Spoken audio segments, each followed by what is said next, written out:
morning. So welcome back sa ating channel. So for today's video, pag-uusapan natin is yun nga, interior finishes. So ano ba yung magandang ginagawa sa interior design or exterior sa labas. So commonly used dito guys na ginagamit is para mapaganda yung pader natin, no? Yung mga tinatawag na PVC cladding flute, yung mga ganon. So ito yun. So itong video na to is sponsored by this company. So this video is sponsored by Rascal Interior Supply Trading. Okay? And the brand of course is the Ecal brand. Hindi ko paano basahin ito, Ecal or Ecal. So this is ito yung logo nila, no? Nakikita naman sa screen niyo. So ito yung pinadala nila na pwede nating gamitin para pagandahin lalo ang ating bahay sa loob man o sa labas. So check out natin yan guys. Kaya to, unboxing tayo, no? Unboxing, no? So yan.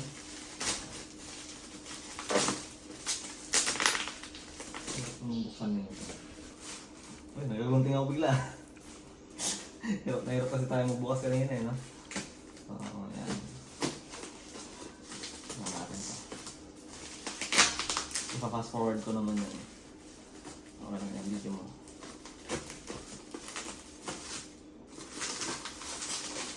Yun. Okay.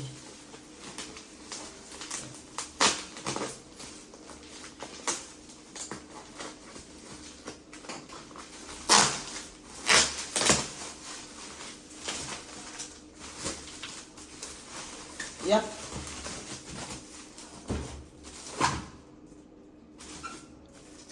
Sige, si Mark.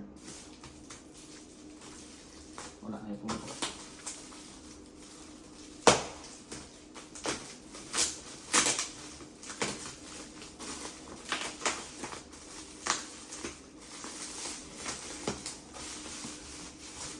Grabe naman kadami naman balot na ito.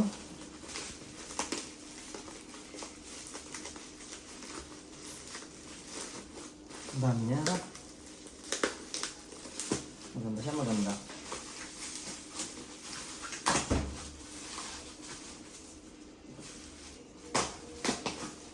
Tamang-tama to sa project sa Florida Blanca.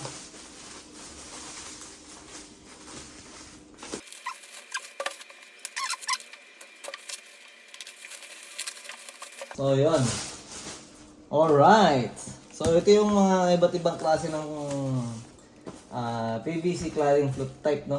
Fluted. Ayan, fluted. Ayan. Kaya tinawag mo fluted, di ko alam.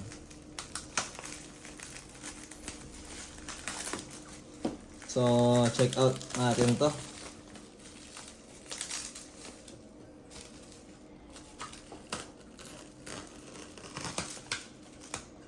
Yun, guys. Well, ito. So, ito yung mga pangalan niya. Dark. Ayan, hindi ko mabasa. Basta dark. Yan, 160 mm by 25 by 2.9 meters. So, ito, sample lang to. So, ayan. So, ito pagka nakita mo, ayan, lalagay mo sa pader, ganyan. Pogi na siya. Diba? O, ito yung ibang kulay naman. So, pag ito, pinag-lock mo, ayan, ganyan yung itsura niya. Ito yung ano niya, oh. Madali lang to install, guys. Ayan. Ganyan na siya. So, ganyan siya pang coffee shop. Diba? So, iba-ibang design na ito. Nga lang, sayang. Ayan, meron ganito. Ito yung fluted type. Ayan. Yung fluted type, no? So, iba-ibang klase yan. Ito naman yung tinatawag natin na PVC panel para sa ceiling. Doon to, sa taas. Para pogi. Pogi nakikita, diba? Ayan. Sa ceiling naman ito nilalagay. So, ito, ang kulay na ito, pine. O, pine daw yan, pine. Ito naman, basa rito. Basa oak. Ayan. So, mamount yan, ganyan lang din, no? Yan, pag-overlap na ganyan. Kita mo na sa kisame, ganyan, pogi, no? Sa kisame naman to.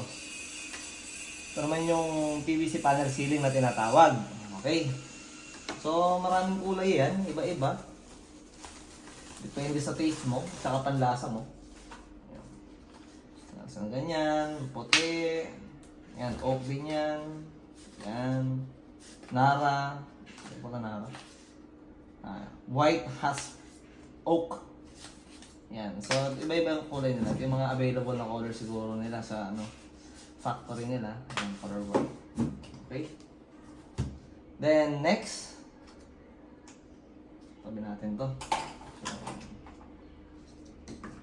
Ano ba to? Hindi sila pwedeng pag-asawahin. Ganyan siya. Well, next is open naman natin to. Parang fluted din, no? Mali pa ako nung sinabi kanina. Float type. Oo, nandun na yung float.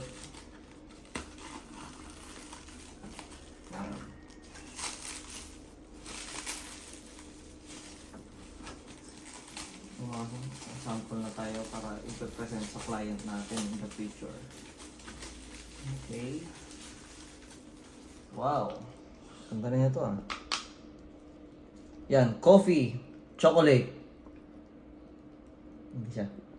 So ito sa fence naman to, no? Kung mapansin niyo yung mga gate or barcode na parang kawitsura, ito yung mga nilalagay nila, no? Yan. Ganda oh.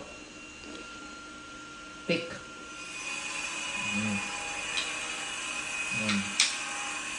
So ito, fluted din to, pero hindi siya pantay-pantay. Ang tawag dito wala, hindi na lang nilagay, pero yan din to. So ganun din, same lang siya ng isa. May overlap lang to. Yan, ganyan lang din ang mangyayari. Overlap lang yan, tapos tutok. Tapos tutornilyo na yan sa pader. Hindi lang to sa pader pwede kapit, pwede to sa mesa. Katulad ng project natin sa Angeles. Ito, malaki oh. Yan. Outdoor. Okay. So ito naman, outdoor. Ito yung sinasabi ko pwede indoor, outdoor. Ito sa labas na to. Wall cladding sa labas ng bahay. So ito, rain or shine, matibay ito. Hindi basta-basta lumulutong. Yan. Yan siya. Sa labas ng bahay. Ganun. Ba't sinarado yung pinto? Parang hindi maingay masyado. O, ito rin yun. Pang-outdoor din to. No? Yan. Ganyan din ang mounting niya, no? Yan. Diba yun? Ganda. Saka ito. Outdoor fluted. Yan. Outdoor din yan. Fluted nga din to. Pero pinagkaiba nga lang, ito sa labas to nilalagay. No? So, good siya, good. Next. Next naman. Tignan natin to. So, more likely kamukha lang dito ng isa kanina. Meron siyang ceiling.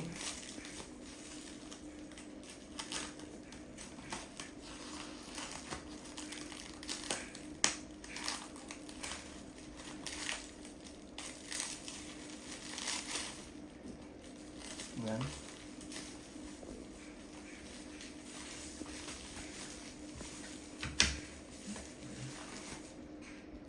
So, dami siguro to sa during sa biyahe niya. Pero, ganun talaga yan. So, ito, yan, indoor din naman to. Yan, kamukha lang nung kanina. So, mas malit nga lang siya na version compared dun sa nauna kanina, itong mga to. Ayan, mas maliit siyang version, no? Kung makikita ninyo. Yan. Pero same din siya, pang indoor lang din itong mga to. Ayan. Lalagay yung ganyan, tapos lagay mo sa pader. Pogi na. Okay? Tapos ito, sa sahig siguro to. Ay, hindi. Sa labas pa din. Okay. So, yun. Ito, wall cladding naman to. Outdoor din. Ito, outdoor. So, mapapansin niyo yung pinagkaiba ng outdoor tsaka indoor. Ang indoor, maninipis sila. Ang outdoor, sobrang kapal. Diba? Sobrang kapal. So, yan sila. Wall din to. Wall sa labas. ASMR. Yan. Ito. Yan, PVC panel sa ceiling. So kung papansinin ninyo yung design niya, ganyan lang siya, no? Unlike yung sa wall cladding natin kanina, ay ceiling, meron siyang groove, no? So kung gusto mo walang masyadong groove, itong isa. Ganun siya. Iba-ibang design yan. No? So depende na lang sa architect ninyo kung or sa inyo kung ano yung gusto ninyo. Ayan, ganyan pala. Bakit pala ganyan. Yan. Parang ganyan. Ceiling din to. Ito, puro ceiling na rin to lahat. So iba-ibang kulay na yan. No? Depende na lang sa client or sa architect na nagdi-design. Yun. Yan. So, ito yung mga sample natin, which is good na meron tayo nito. Yan. Okay. So, may mga papakita ko sa clips or baka naisingit ko na sa pag-edit ko ng video, saan ito nilalagay, which is all goods naman, maganda nakikita. And thank you ulit sa nag-sponsor ng video na to. Hoping na magkaroon tayo ng partnership sa ating company. Okay, so that is for today's video. Thank you so much.